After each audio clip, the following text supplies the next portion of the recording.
เพราะเรื่องการสร้างเพลงหรือเสียงประกอบด้วย AI ทุกท่านสามารถที่จะสร้างได้เบิดเนาะเพราะว่ามันง่ายแต่เราจะได้ตามที่เราต้องการหรือเราจะได้แบบที่เหมือนกับคนจริงนั้นอีกประเด็นหนึ่งเนาะฉะนั้นวันนี้ข้าพเจ้าจะมาสอนวิธีการสร้างเสียงเพลงหรือสร้างเพลงด้วย AI ที่มีชื่อว่า Suno นั่นเองเนาะโอเคเนาะก่อนอื่นเข้าไปที่ Suno AI เนาะซึ่งรายละเอียดหรือวิธีการสมัครอะไรต่างๆวิธีการซื้อเครดิตอะไรต่างๆข้าพเจ้าได้แนะนำเป็นทีมห้อยแล้วเนาะตอนนี้เพียงแต่ว่ามาสาธิตให้เบื้องต้นหรือมาแบ่งปันมาแชร์ต่อซื้อเนาะหลังจากนั้นเฮากับเขาบนนี้เลยเนาะปึ๊บคือจะสร้างเพลงเนาะแต่ว่าก่อนอื่นข้าพเจ้าจะสร้างเพลงจาก ChatGPT ซะก่อนเนาะ ChatGPT ซะก่อนเพื่อจะเอาเพลงตัวนี้ไปใส่อยู่ในSunoเนาะโอเคมาเวอร์ชันฟรีเนาะตัวนี้ขอจะทำการให้ ChatGPT สร้างเพลงที่ชื่อว่าซาบานา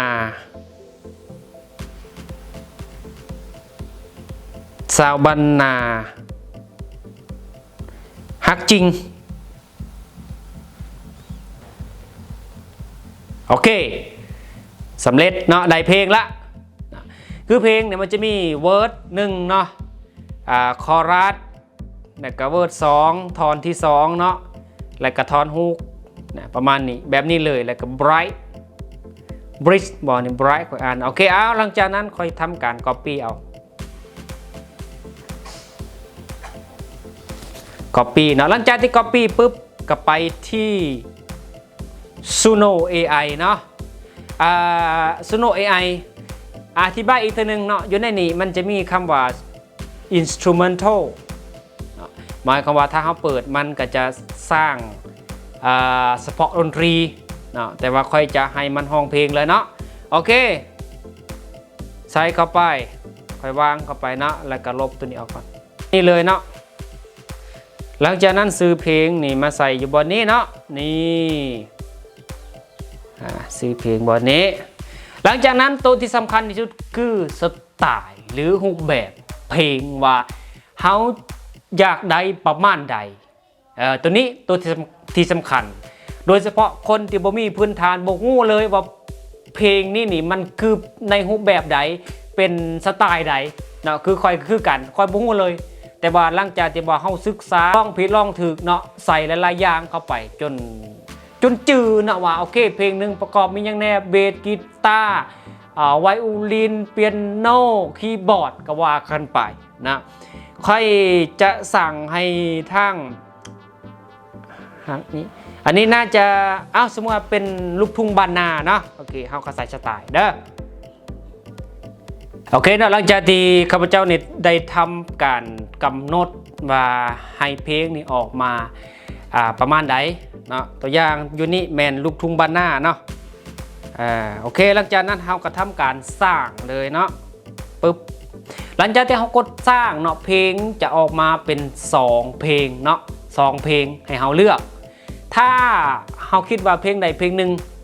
เราโอเคละเราฟังเบิ่งตั้งแต่ต้นจนจบเรามักเราก็สามารถจะทำการดาวน์โหลดและก็ไปประกอบกับวิดีโอต่างๆโพสลง YouTube ได้เลยเนาะถ้าในกรณีที่ว่าเราสมัครเป็นโปรหรือพรีเมียมเราสามารถจะไปขายหรือเป็นลิขสิทธิ์ของเราได้แต่ถ้าเป็นฟรีแมนเราบ่สามารถจะไปสร้างรายได้เนาะแต่ว่าใส่คอนเทนต์ทั่วไปได้เนาะหรือถ้าในกรณีที่เราสร้างขึ้นมาแล้วเนาะเพลงที่ได้เรามักเราอยากแยกเป็นดนตรีคาราโอเกะก็ได้คือกันเนาะสามารถจะแยกหรือเราอยากจะเอาเพลงนั้นไปโคเวอร์หมายความว่าให้ AI โคเวอร์ต่อก็ได้คือกันโอ้โหเอาฟังเบิ่งเนาะเพลงที่ได้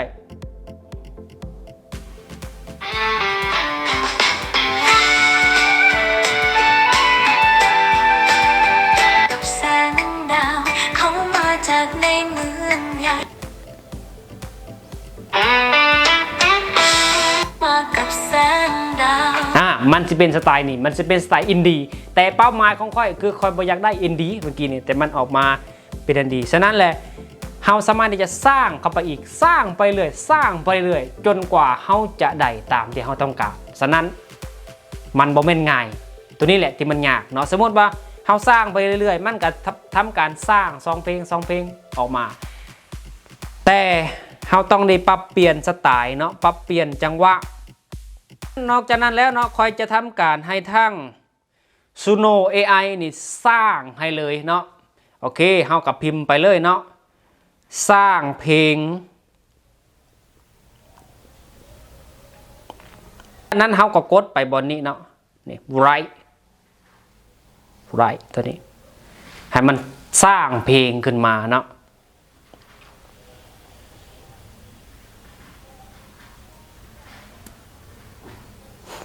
โอเคนะหลังจากที่มันสร้างเพลงขึ้นมาปุ๊บเฮาก็สามารถที่จะกำหนดสไตล์เพลงเนาะอยู่ในนี้ว่าเฮาต้องการรูปแบบใด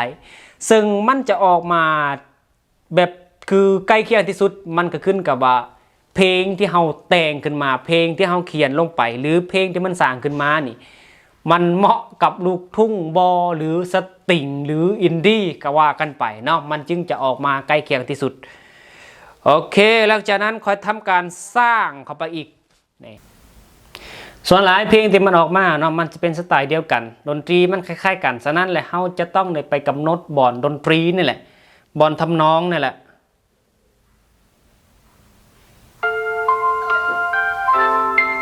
ตัวนี้ออกมาเขาค่อนข้างจะดีเป็นเพลงเศร้าเนาะ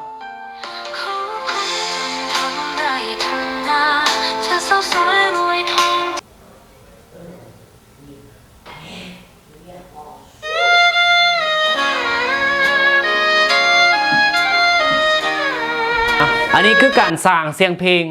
ในเบื้องต้นสำหรับ AI ที่มีชื่อว่า Suno เนาะซึ่งถ้าว่าเฮาอยากได้เพลงที่ค่อนข้างจะแบบว่าคือดีที่สุดเฮาจะต้องได้ศึกษาในเรื่องของจังหวะเพลงไม่ว่าจะเป็นเนื้อเพลงก็มีส่วนเกี่ยวข้องเนาะดังที่ข้าพเจ้าเว้าไปก่อนหน้านี้เนาะและสำหรับในการสร้างดนตรีสร้างเสียงเพลงนี่มันบ่เฉพาะแต่ในเรื่องของเพลงเนาะเฮาสามารถที่จะสร้างเสียงดนตรีไม่ว่าจะเป็นนั่งแอคชั่นไม่ว่าจะเป็นเสียงกล่อมนอนจังสี่หรือเสียงเพลงแบ็กกราวด์ประกอบวิดีโอประกอบคอนเทนต์ต่างๆเฮาก็สามารถจะเฮ็ดได้เนาะและผลที่เฮาจะได้จากมันคือหยังสมมุติว่าในกรณีที่ว่าเฮาเฮ็ดเพลงจากโซโนเนาะตัวอย่างเฮาเฮ็ดเพลงออกมาปุ๊บหลังจากนั้นเฮาก็ได้เพลงหนึ่งเฮาก็ไปประกอบกับภาพหรือวิดีโอแล้วก็อัพลงไปอยู่ใน YouTube ถ้าผ่านเกณฑ์ก็สามารถที่จะเปิดสร้างรายได้เนาะผลที่เฮาจะได้ก็คือรายได้จาก YouTube เนาะเป้าหมายที่เฮาต้องการนั่นก็คือรายได้จาก YouTube สมมติว่าเพลงเจ้าฟุกซะตัวอย่างคือเพลงของอยู่ต่อไปแม้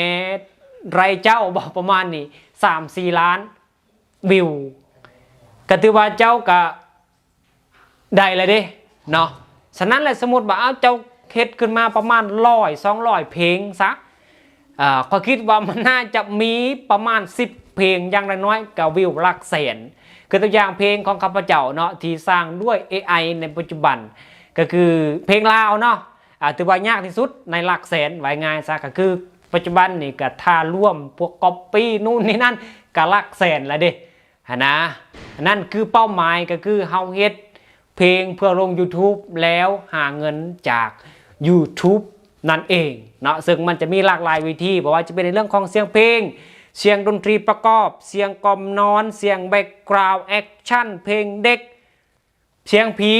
ก็ว่ากันไปเนาะฉะนั้นถ้าท่านใดที่ว่าอยากศึกษาเพิ่มเติมเนาะข้าพเจ้าสามารถจะแนะนำหรือสอนให้กับบรรดาท่านตั้งแต่ตนจนสามารถที่จะมีเพลงเป็นของตัวเองตัวนี้เหมาะสมสำหรับคนที่ยังบ่ฮู้ในเรื่องของเพลงหรืออยากมีเพลงเป็นของตัวเองแต่บ่มีงบประมาณเพราะว่าเฮ็ดเพลงนึงนี่มันใส่งบประมาณเป็นล้าน2 ล้านไว้ง่ายซะอันนี้เฮาลงทุนหลักแสนเนาะ